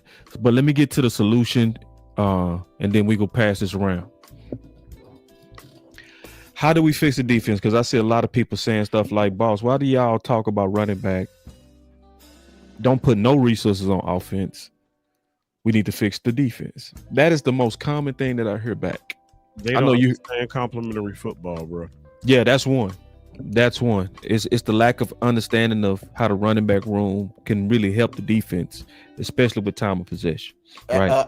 That the Panthers game should have taught you that. Yeah, that too. We just got out of the game where a run game would have helped us, and the run game benefited them. Like we was cooking their defense, we were frying their defense, and they got the ball with 6 minutes, more than 6 minutes left in the game. That's the power of the running game. That's the power of a running game. Yeah. So, but going back to the defense, fixing it, right? People are overgeneralizing it, and they're not specific. They're not being specific enough. So, if you go fix this defense, the first thing they should do, Jerry, the first thing you should do, in my opinion, is you got to go fix what you messed up with Micah. Oh, yeah. Because your defensive coordinator system is built on 4 people being able to get home, but your 4 people don't get home. So you got to invest in somebody that can win and win off that edge. You invested into the middle. I believe your middle could go make a resurrection. I know Clark and them played bad, but that happens from time to time. I think they took that game off, being honest. Okay. I think the D-line is going to bounce back. I do. But your edges is not consistent. You need a true game changer out there. You need somebody that the offense has to plan for. You don't have that guy. And what's worse is teams like your arch rival are openly winking at the top 2 guys. San Fran has sent 2 big head notes for Crosby and Trey openly. While you're waiting on your phone to ring, like Angry said, you're waiting on your phone to ring. I believe that if you get a edge, it greatly helps your defense. because Yeah, now them sorry. quarterbacks can't do what they've been doing, where they just sitting back comfortable. That's one of the big things Luke kept saying. It's like every quarterback is comfortable in the pocket. Every quarterback is in rhythm. Every one of them. None of them. Now, I know some people in the offseason kept saying pressures don't matter, but now you should see when you got somebody that know how to get that quarterback off that spot, and he running for his life. See, that's when it's hard. See, I heard people that say like pressures is an almost sack because they was trying to discount Micah. No. Even if Micah didn't get the sack, if he ran you off and you had to get rid of the football, that was a win for the defense. The number one thing you got to get is the edge, and you got to go spin for that. Cowboy Nation should be mad that you're not serious about that. The fact that you're saying you got to wait on your phone to ring for a deal. A lot of times, edges, tackles, and quarterbacks, they like the bad women in the club. They go get chose. They ain't waiting and begging to be a Dallas Cowboy. No, edges go get chose. That's why people calling Crosby and calling Trey, because they go get chose. I think you can fix the defense with two things: edge, safety. And guess what? Your safety is likely already in house. I think you need to go look at Woods, pull him up. I think it's time for you to go and take Donovan Wilson and say, nah, I'm good with that. Because the two people back there, your oldest two safeties, are the same ones who keep giving it up on the back end. For everybody that's panicking on defense, let's just keep it in mind. Donovan Wilson gave up 2 touchdowns. If you had somebody that could cover better, you win that game by 2 touchdowns. So you're not in a crisis. You need to get rid of a few people and you need to upgrade one. That front go play better. This is the last thing I'm gonna say about the defense. I'm not interested in the people that keep saying that Sanborn would have made a difference. No, let me tell y'all the truth. Ray Lewis wouldn't have made a difference. Ray Lewis wouldn't have made a difference, bro. Singletary wouldn't have made a difference. The way that front was getting whooped, the way that Osa was getting whooped, the way Clark was getting whooped, the way that the edges was getting whooped. Boy. No linebacker can sift through all that trash, man. Sanborn and all them linebackers go play much better when that front play better. You got to get them balls to play better up front, and you go get much better linebacker play. So I'm not in the panic, people, on defense. Fix safety, promote some people at safety, stop playing politics with your captain Donovan Wilson, and get an edge, and that whole defense turns around. No, sit down. That's what I'm saying. Get him out. Yeah, no, sit down or down. I'm sorry. I'm tired. Oh, let's blitz. Don't know. You ain't a safety if you only move forward. I bet. Sharky, what you talking about, Playboy? He said he said you talking out your ass. Yes, I know who Ray Lewis is. We know who Ray Lewis is. Oh, the Ravens always had D tackles in front of him, dog. Right. He's a dog, bro. Right. Like Tom Brady ain't gonna ball out with a bad old line, bro. It's football. Yeah, it's football. You can't get through all that trash. You gotta listen. I talk in chess, not checkers, brother. You gotta really think. Like, if your D line is getting whooped and them dudes is getting pushed all the way into high line. Okay, can we talk to a dude? You play linebacker. We got 2 linebackers here. Yeah. You cannot hit what you cannot see. Period. You can't hit what you can't see. And if you got garbage in front of you, it makes your job that much harder. The defensive line is your first line of defense, y'all. First line of defense. They have a responsibility, and based off of what they do, that helps you determine how you do your job. How successful they are determines how successful you are. Now, you got some generational guys every now and then that it don't matter what goes on in front of them. They can still kind of get through, maneuver through, and make a play, but that's not often. Those are rare individuals, like special individuals. Liam Neeson, special skills type dudes. Everybody ain't got that. Yeah. you can tell who ain't played. I swear to God, bro. Like, boy, that be. Hey, And even if you didn't play, you could just look. Like you can look. study it. That's what like you can tell. I'm sorry, those who don't study. Yeah, Not you gotta what you study. play. Like you look gotta at study it. this game, bro. Yeah, you can't tell me that any linebacker would have played good versus the Panthers. All of them would have. Any linebacker, the way that the D line was getting whooped, them linebackers didn't have a chance. Angry, you got something on that, bro? Yeah, I mean, I feel that Matt Eberflus is trying to fit a square peg into a round hole. Yes, you know, he's trying to implement his scheme on these players, and I believe that if these players, they should be allowed to dictate how they play. You know, Trayvon Diggs has come out and said that we should play more man. If your defensive backs are used to playing man, which both of your defensive backs was here with Dan Quinn and was successful in man, if they're asking you to go man, let them play man. Play a higher percentage of man during the game. I mean, not only are your players used to it, but it separates the men from the boys as well. It holds players accountable. In zone, I mean, you know, you can blame it on not having help over the top, or you can blame it on blown coverages, you know, didn't know the concept of zone. But in man, if you get beat, you just get beat. You get beat by your man. But I just think Matt Eberflus should hopefully change up the scheme, tailor it to your strengths on this team. Because if you do that, then we're going to see a huge jump. And yes, we can definitely add edge rusher. And I kind of feel linebacker, but at the same time, with the whole help is coming from Jerry Jones, I'm feeling that he's really banking on a DeMarvion Overshown to come back and to show up. I don't think that you should put all your eggs in one basket when it comes to DeMarvion Overshown, but that's why I say go out and get another linebacker. But, you know, we'll see. I don't think linebackers are big of a need. I'm gonna be honest with you. A lot of these positions on the field is not big of a need. The problem with Eberflus, and this is why like he needs to get out, because like he's paying it. I don't like what he's doing. It's some of this stuff is just deployment. Like, you know, just playing. Maris still to this day still has the lowest snap count of all linebackers. That's crazy. Like we're still talking about Maris getting more reps. Me and Black talked about that today.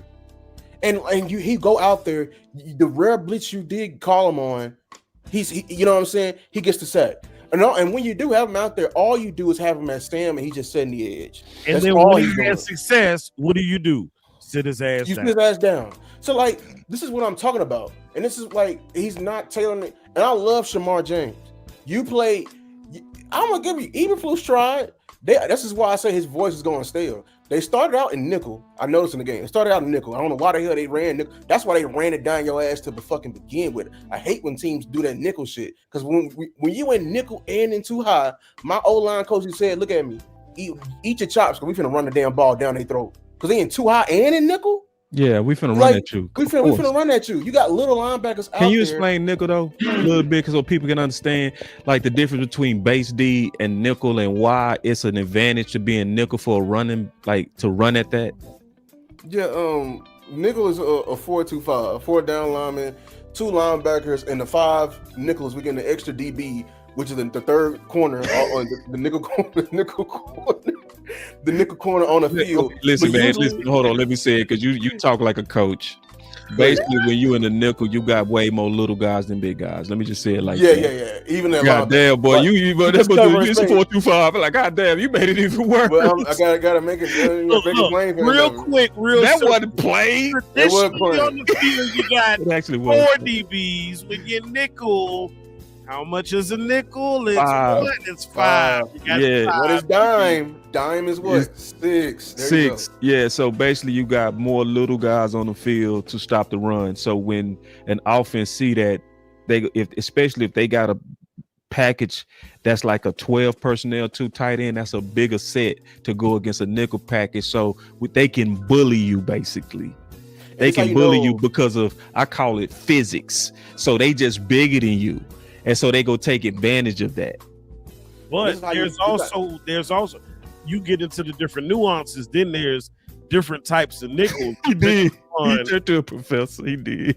He did. He took us to school real quick. The 4-2-5. Goddamn, wait. He flipped that chalkboard around so goddamn. He sure did. He showed that he pulled that with your Facts. But like the reason why I say that because you can tell that it was on the D tackles. We went from nickel, then we went to a base 4-3, like by halftime, and then by the end of the game, this fool went to bear, which is basically a 5-2. We had 5 D linemen out there, and we still couldn't stop the run. That's why in my film session, boy, I just stopped and I just started cussing out the D line. I cussed Bosa and I said y'all play like some hoes because we in a whole 5-2 playoffs, and we in 5-2, and your ass still can't stop. And I'm talking about they not even getting in heavy personnel, y'all, to run on us. They was getting in 12, 11, Rico alone back there, getting the zone, and we just 8, 9 in the box, and we still can't stop them. Yeah, yo, damn D tackles play like some hoes, and everybody, it's the linebackers. Linebackers work, out of gaps. But I'm telling you right now, the D line got pumped. The entire D line. I'm talking about defense kneeling. Yeah, the worst one was the tight ends. Yes, the tight ends was looking like Jason Witten, like prime Jason Witten. Better in terms of blocking. They was blocking better than Witten. Like they was blocking our ends 5 yards down the field. They was throwing the edge. Like I was like, what is going on? And so it looked bad up front. Man, it did look like we parted the day before. It looked like they took that game for granted, bro. It looked like they went out there and they parted, bro. They was like, they did like that in Carolina. God damn. Yeah, there must have been something going on. They stayed out in strip clubs, some, bro, because they didn't come to play that day, bro. Keeping it all the way 100. So, you're right. I think an edge very much so helped us. This is a key stat. We are one of the lowest in the league in terms of like quarterbacks being able to throw. I think we're around 2.5 to 2.7, which is like a way below. Then the key stat, and this is why, bro. When quarterbacks play us, their completion percentage is between 7 to 10% higher when they play us. So if they are 60% on the year, they're going to damn near have a 70% game. And if you don't know what that feels like, that's what Dak is doing right now. Like he's going crazy, throwing the ball. Must be looking amazing. You got to get pressure on that. Basically, that's what you're saying. You got to get pressure on that, bro. Yeah, you got to stop them from being in rhythm, man. Cause see, I know, man, you going. Hold on.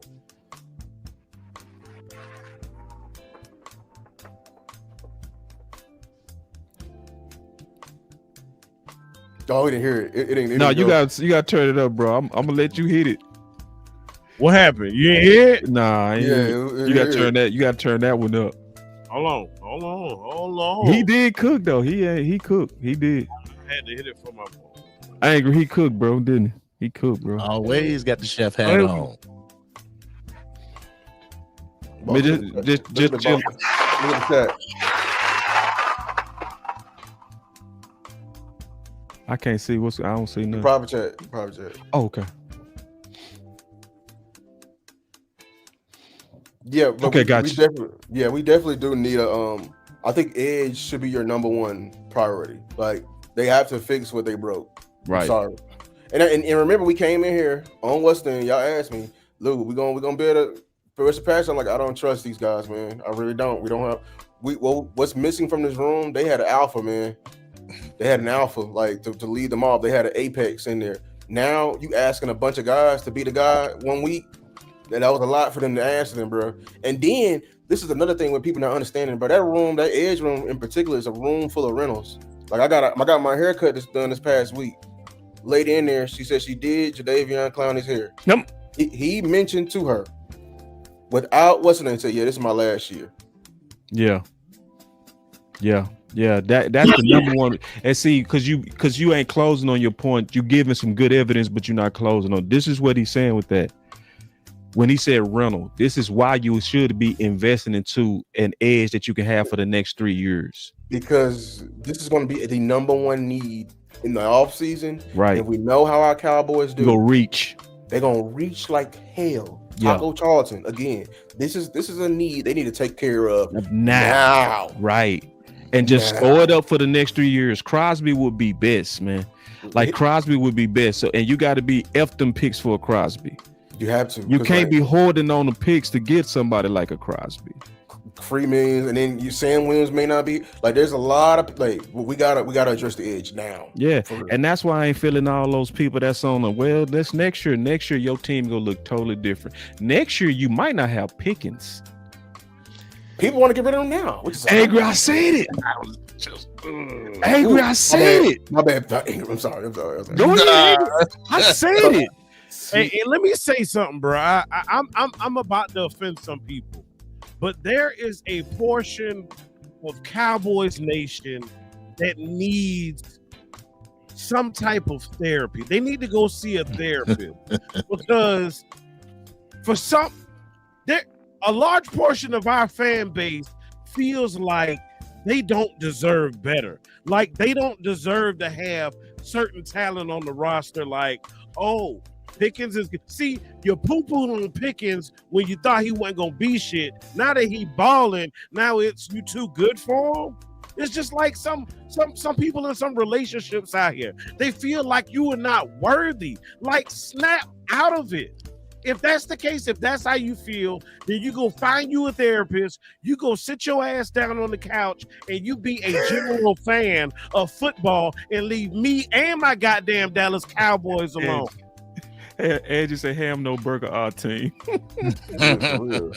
It's crazy, man. Like they feel like we not worthy. Like, and then I'm seeing people like I saw a comment in the chat, and this is no disrespect, but this is a part of the thought process. Like somebody was like, "Hey, why not trade Osa in like a 4 for whatever?" And I'm like, "You're talking about giving up talent." Yes. Keep everything we got. Like, have y'all ever seen the cartoon? Like when the characters in the boat, and then you know what I'm saying? It used to be like Looney Tunes or something, or whatever. And then it's a hole in the boat, and then they put their hand on the hole, and then somehow another hole pops up somewhere else. That is the goddamn Dallas Cowboys, and we keep putting our hands on all these holes, but we keep sprouting leaks. Israel. Go ahead, Angry. I see you. That's my point exactly. Point, bro. We don't want to hold on to nothing. That's funny. That's funny that y'all mentioned that because I was actually working on a video about this. Like, why am I seeing talks about trading one of the?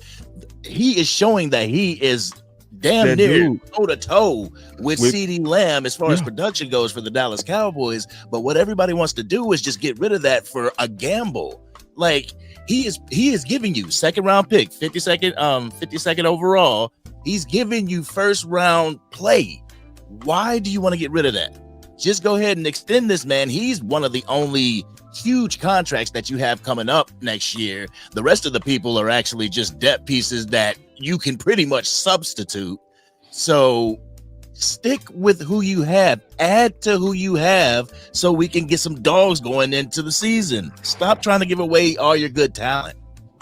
You have money. You're bathing in money.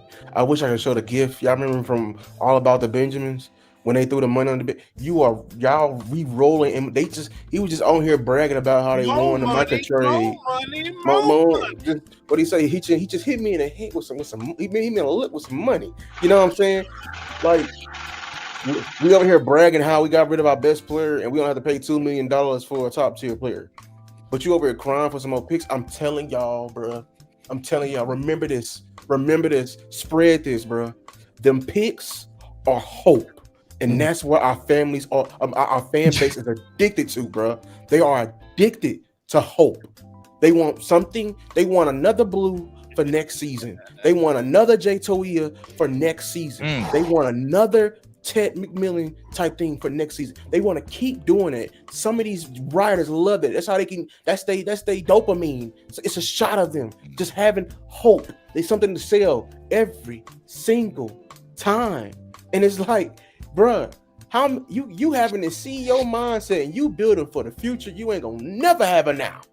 You ain't gonna never have it now, dog. Sometimes can we reap our riches? We have not reaped our riches. And we're talking about building for the future. Hopium that is the drug for Cowboy Nation, dog. All right, man. So let me give my final words, man. So I'm gonna just sum up the show. I like mine, boss. I'm with the shits tonight. No, y'all killed it, man. And listen, man, I appreciate it. The DC. Look at the chat. Okay, hold on. I see a super chat. Drafting a good player only have their rights for 4 to 3 years. Facts. What I And if missed in you- the chat?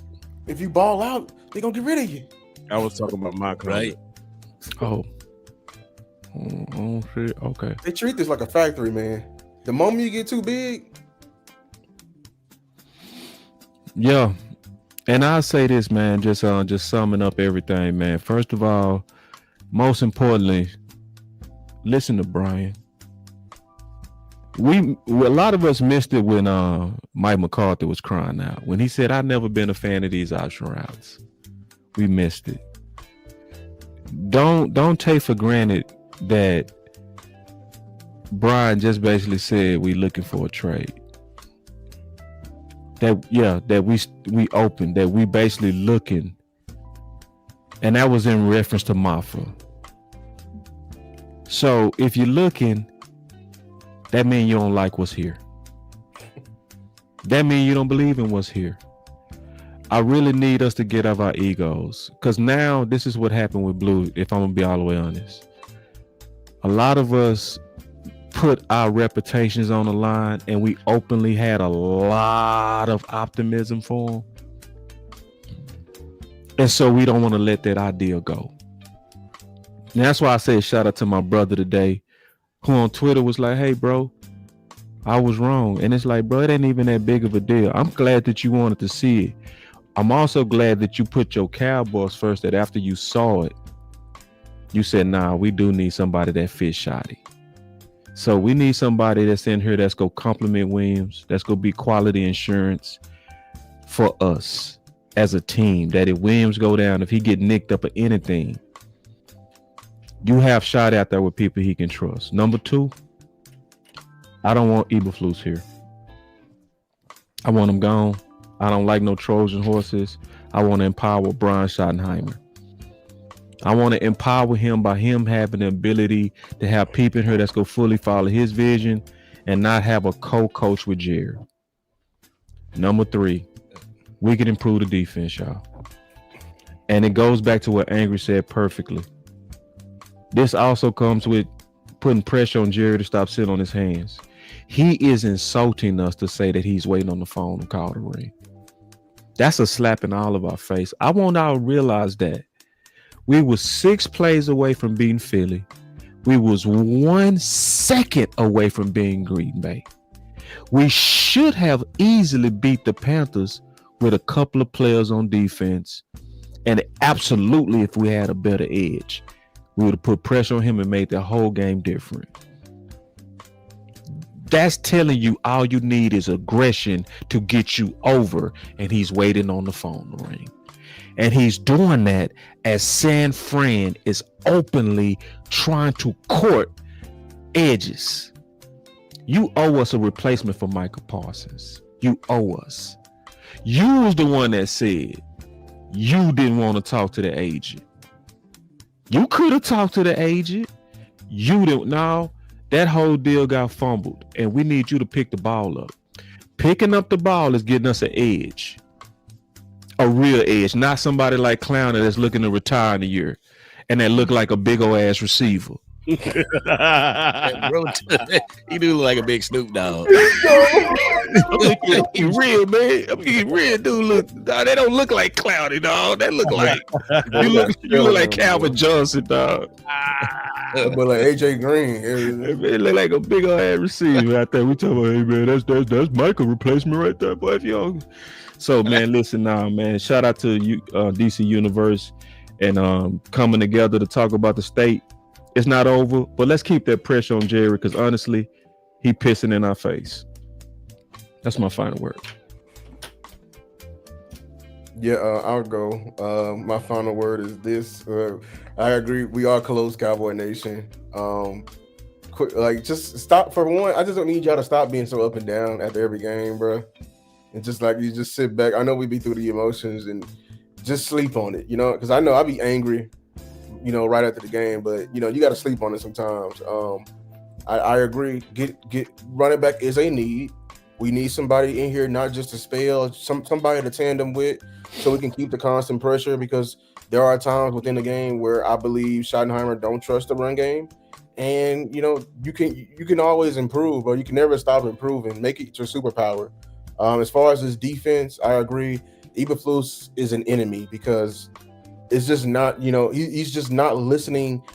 He's not here for the program. And to win a Super Bowl, you need everyone working on the same accord, even the janitors. That's how it works, man. That's how it works. And if anybody, this is a disruptive link, you will not get there. You won't even get close. So I don't like anybody who's not listening to my players, not listening to your only leader on this defense. Everyone else is afraid to speak up, or don't even have the play to speak up. Because y'all know when coach, like, if you trash and you try to say something, coach will be like, man, don't talk to me. You fix your play first. You know what I'm saying? So yeah. And then I am team F them picks. That is all day. Like you hear it all day. Your voice does matter, Cowboy Nation. You are the customer. We are bathing in riches.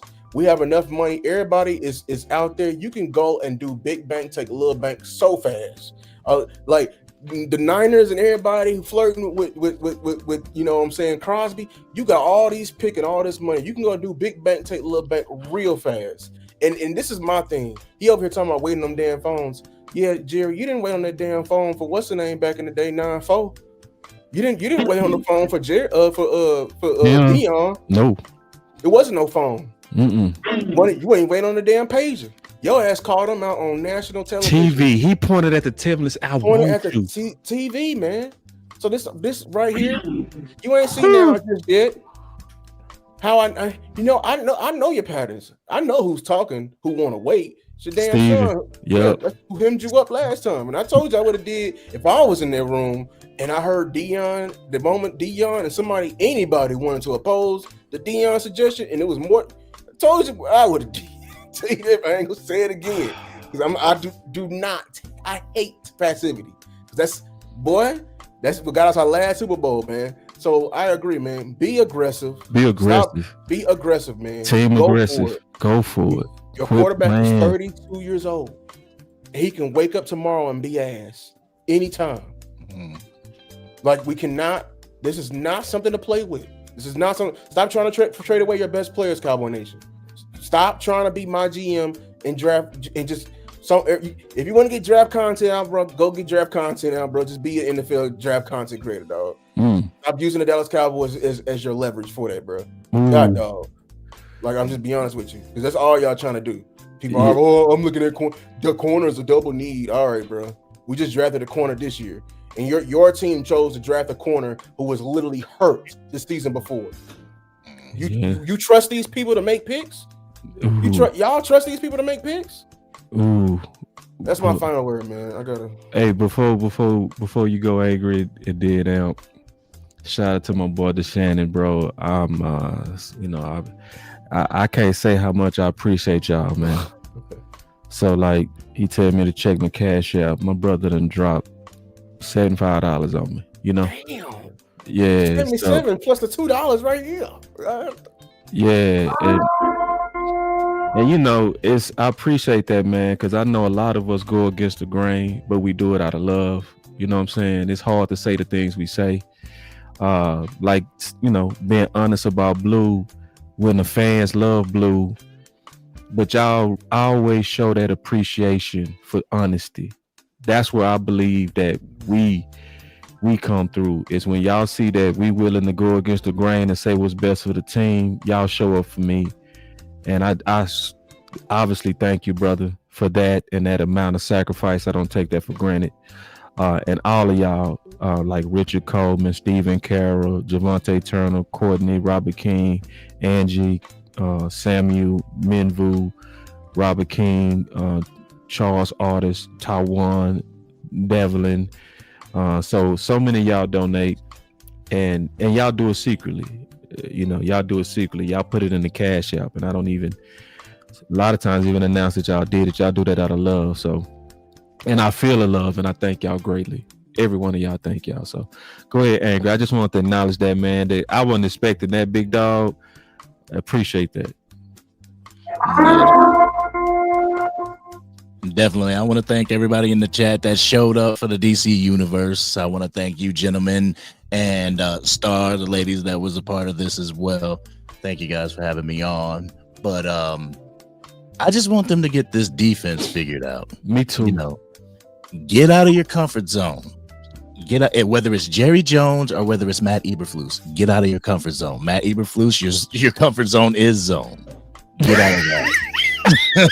You know what I'm saying? And start playing complimentary football. And to the fans, the complimentary football piece. I hope you understand that it's not all up to your offense to go out there and play flawless football. Like your offense can't have a 3-and-out in the game, otherwise you're going to lose the game. You know, I would love for them to have a flawless game, but they can't. So we need to be able to lean on our defense to be able to play complimentary football, just in case the offense goes 3-and-out. The defense can look at the offense and just be like, we got you. We'll get this ball back. Don't worry about it. We can't do that right now. And earlier somebody said aggression. I believe aggression starts up at the top. Jerry needs to be aggressive. And if he's not going to be aggressive, the people underneath him are going to follow suit. They're going to follow the example that is set for them. And Jerry Jones is setting just being complacent. Then everybody else is going to be complacent while you got Brian Schottenheimer and the players that are going against the grain. So that's my final word. Again, I appreciate each one of you guys bringing me on. Thank you. Cowboys Nation, it's your boy. I want to get personal with y'all for a minute. I want you right now. I'm going to do the same thing. You could even help me do what I do while I do it. I just want you to think about every single piece of Dallas Cowboy paraphernalia you own. And I want you to try and scan right now potentially how you acquired that item. Whether you purchased it, it was a gift, Christmas, birthday, whenever. And I want you to just get an idea, get a ballpark number in your head about roughly the dollar amount you spent on your team's paraphernalia. Now, be interactive with me right now. If you get a dollar amount of Cowboys paraphernalia you own, put it in the chat right now. Just if you had to guess. I'm going to do it too. Easily.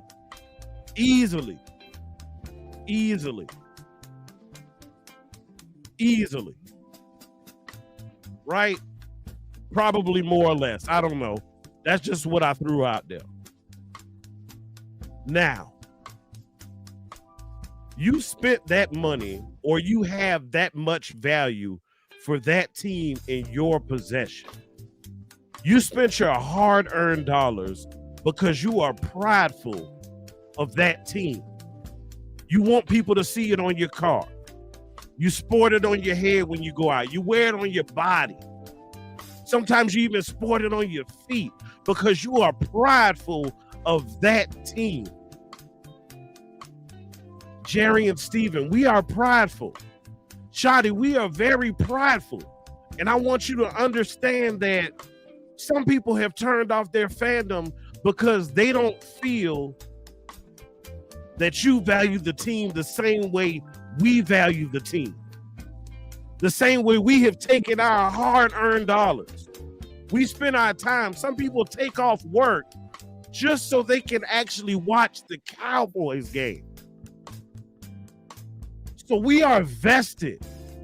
Everybody who is in this chat tonight is what one would call a stakeholder, Jerry. You should know something about that term. We just want you to put a product on the field that is good enough to compete come January. That's really all we're asking. Put a product on the field good enough to where we can be proud enough that the money that we spent on this team, the time that we spent watching this team, studying this team, planning events, supporting this team, do us a favor, dog. Just give us our return on our investment, bro. That's all we ask. I promise you we ain't crazy.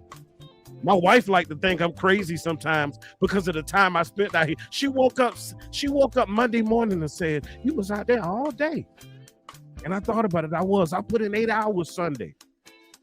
This ain't just something we kind of do or happen to do, or it's just something we do to pass the time. It's because we love the True Blue. So all we asking in return is that you show us that same love too. Because at the end of the day, it's good, better, best. Never let it rest until your good becomes your better and your better becomes your best. Until next time, Cowboys Nation, y'all be blessed.